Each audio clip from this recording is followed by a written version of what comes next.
இன்னைக்கு ஒருவேளை ஞானம் இல்லாம எதுவுமே புரியாம என்ன பதில் சொல்றதுன்னு தெரியாம நீங்களும் நானும் இருக்கலாம். ஞாபகம் வச்சுங்க, எப்போ தேவையோ அப்போ கர்த்தர் நிரப்புவார்.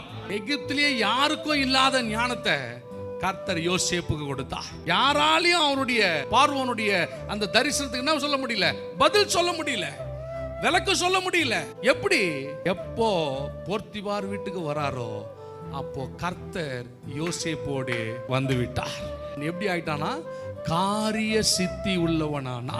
இங்கதான் அவன் ஞானம் ஆரம்பிக்குது, இங்கதான் அந்த கிருபை ஆரம்பிக்கிறது, இங்கதான் அந்த தரிசனங்களை விளக்கி சொல்லுகிற அந்த ஞானத்தை கர்த்தர் கொடுக்கிறார். நீங்க கவலைப்படாதீங்க, எதுவுமே தெரியலனாலும் பரவாயில்ல, ஒண்ணுமே புரியலனாலும் பரவாயில்ல, அவர் வார்த்தையை மட்டும் பற்றி கொள்ளுங்க. கர்த்தர் மேன்மையான ஸ்தானங்களுக்கு நம்மை தகுதியுள்ளவர்களாய் கர்த்தர் மாற்றி விடுவார்.